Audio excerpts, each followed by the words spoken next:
Hello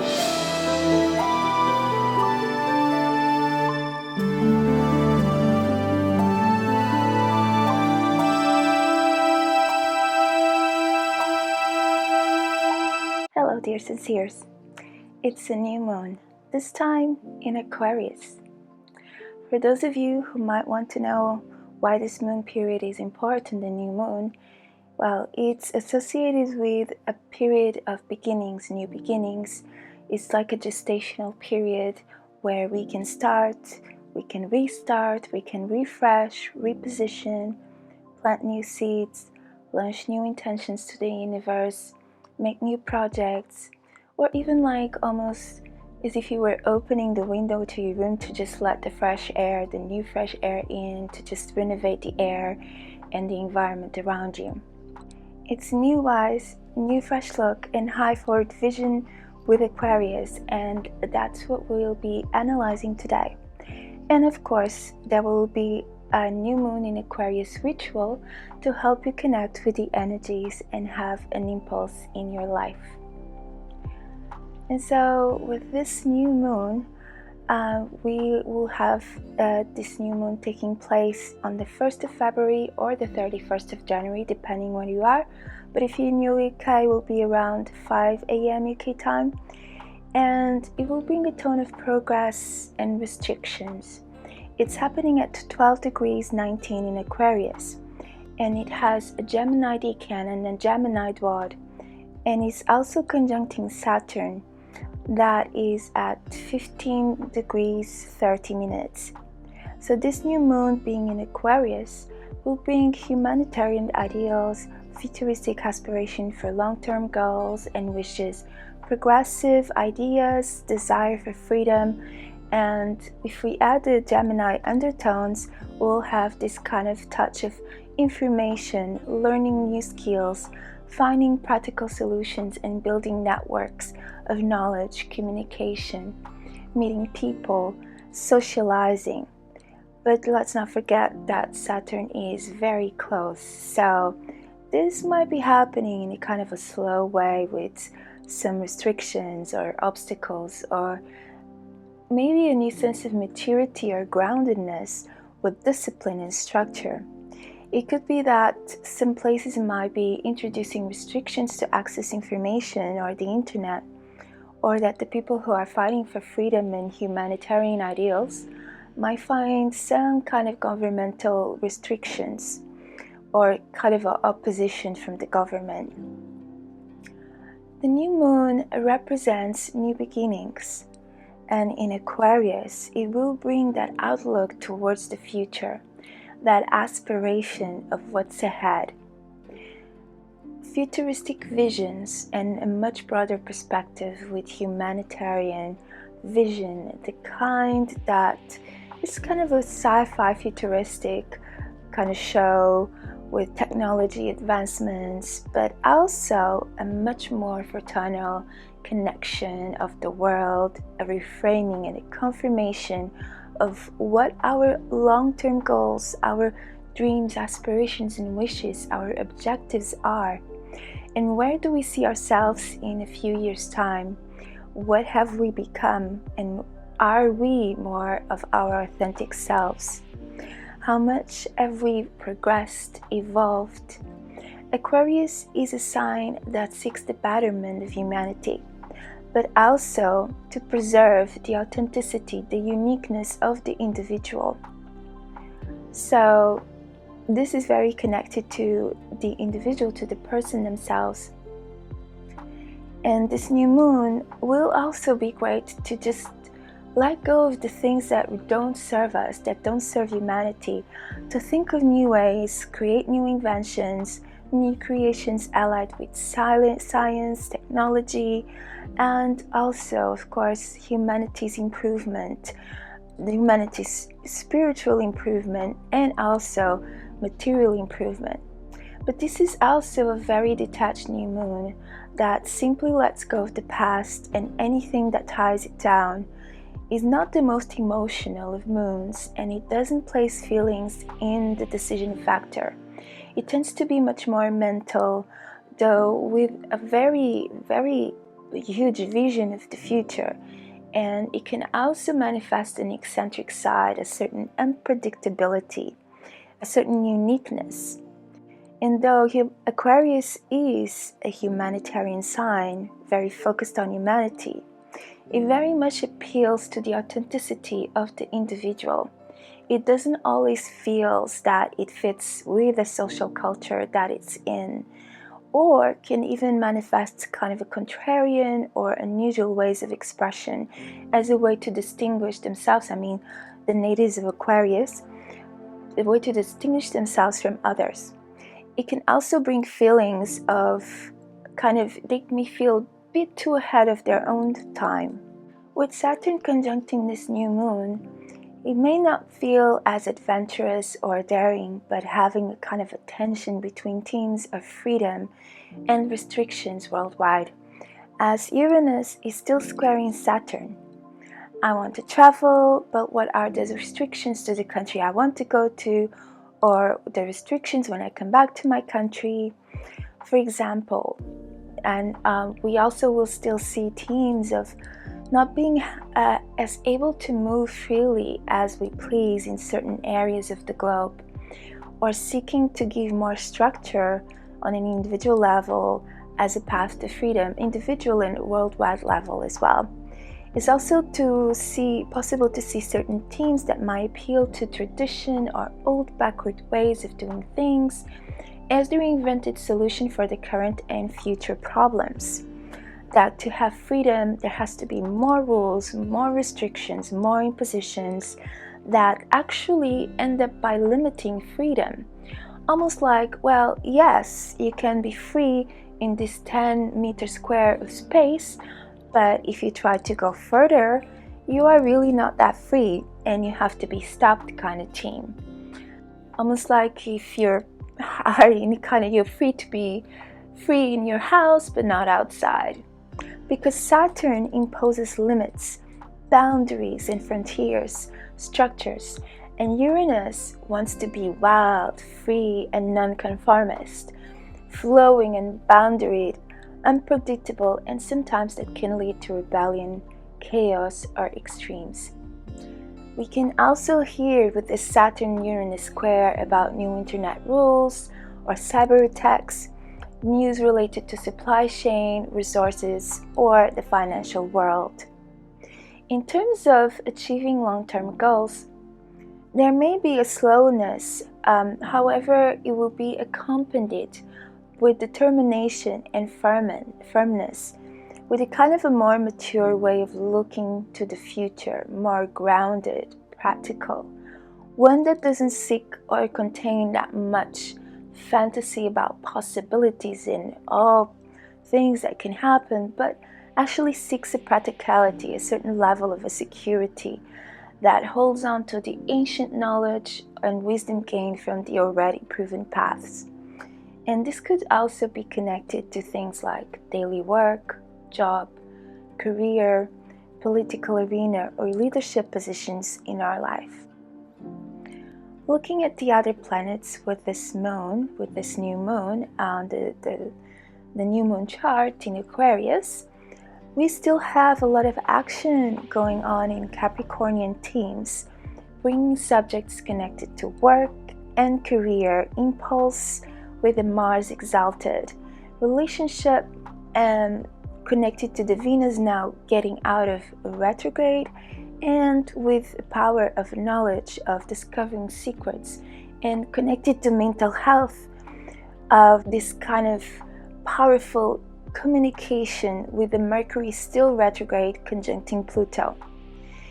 And it's a really good thing that Jupiter is sending us all blessings from the heavens in Pisces. Thank God. Deepening our spiritual worlds and giving us some kind of air of lightness to all of this intensity. So how can you take the best of this new moon? So these are questions and reflections that may help you with some guidance. So you can think of all the things that do not serve you anymore and you are ready to let go or say goodbye to. Extract the wisdom of your past experiences as tools that will be useful for you to use in the future, and where you are going. And what are your long-term goals? Where do you see yourself in a few years' time? What are your aspirations? Maybe where do you see yourself in a 1 year time, or 2 years time, or 5 years? And what feels more real and authentic to you that you want to be more of? And what makes you feel less authentic, not an expression of who you are now, and that you feel like you're ready to let go? What invention, vision, progressive ideas can you bring to humanity to share with other people, with your groups, networks, associations? What new things do you want to create that are going to be a great change to your life and the world? Or what network of friends, acquaintances, colleagues, groups, associations can you build or become a part of that allow this kind of flow of communication and collaboration and participation that allows people to help each other, pass skills to one another, or are future oriented? How can the new upcoming scientific and technological inventions help you with your visionary ideas for the future, your company or your business, your invention, creation, group work, or career?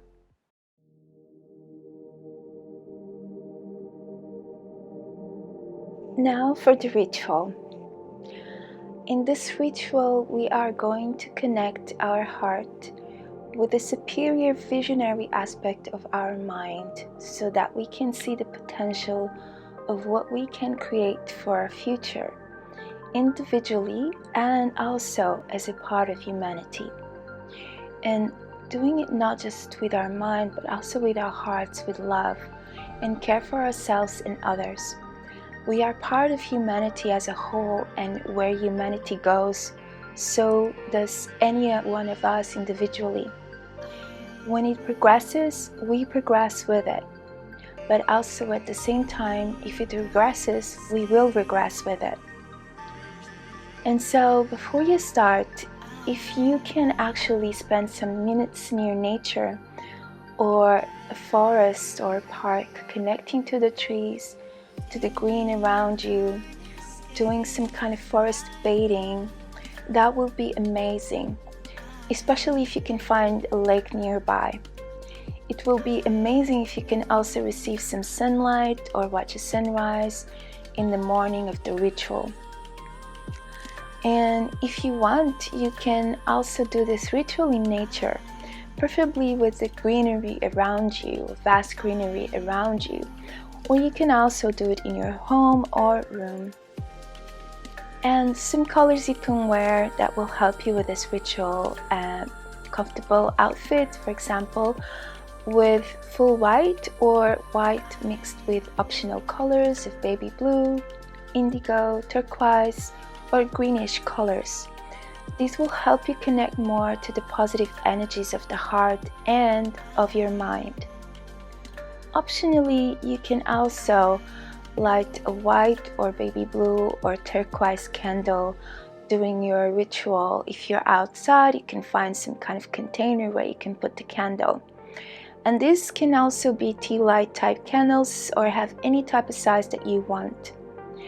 Wherever you are, whether it's the forest, park, or in your room, start now by closing your eyes and invoking your spiritual guides, angels, or divine source. You can do this by thought alone or in silence. Whilst you invoke them, set the intention for this ritual of connecting your heart and your mind in its divine superior aspects, so that you can receive impulses and inspirations for the most beneficial ideas, creations, inventions, goals that are in tune with your soul's inner dreams and wishes, filled with purpose and that will inspire and help in the evolution and benefit of you and all of humanity.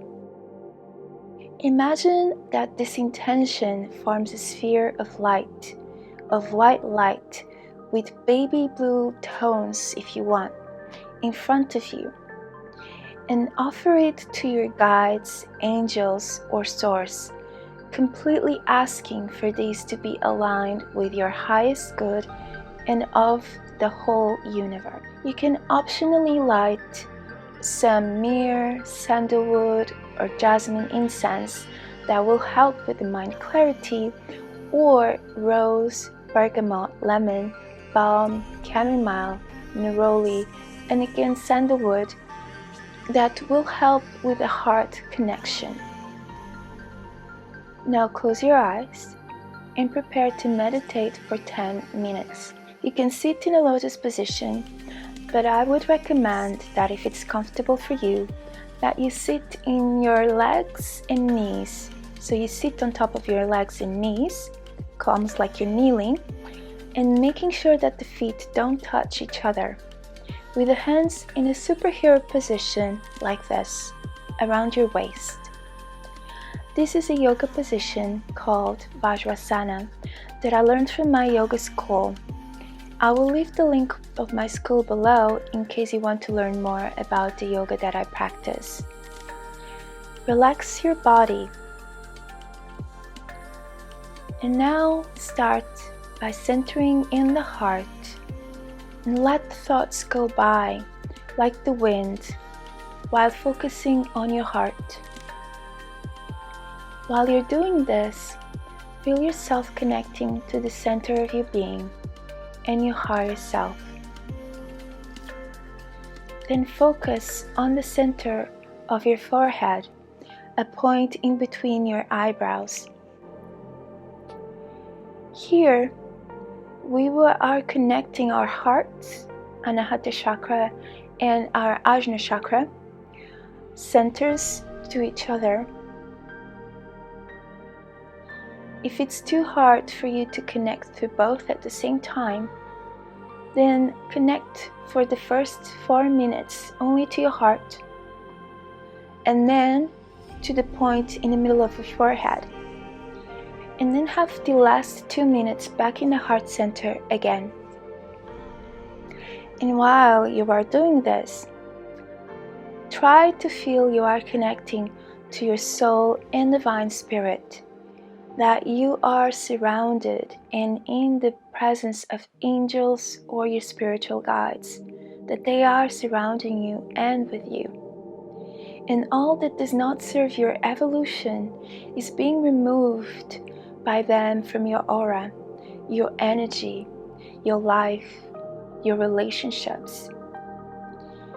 And in the last 2 minutes of this meditation, connect to your heart and feel your heart expanding with love, containing the area that you live in, and then your city, and then your country, and then the whole world and humanity. After the 10-minute meditation, relax your legs and stay still for 1 to 2 minutes, just relaxing. If you are in a park or forest, you can actually lay down on the ground if you feel comfortable. Then silently express gratitude for the angels, guides, and divine source for accompanying you. And end this ritual in a mood that is detached and open to synchronicities, inspiration, ideas, messages in the next coming days. Don't seek after this ritual to have many thoughts, ideas, or inspirations bubbling around your mind. So try rather to be in a state of openness towards the universe, as if you have now established communication, a link with the universe, and you expect it to give you feedback in a loving and supporting way.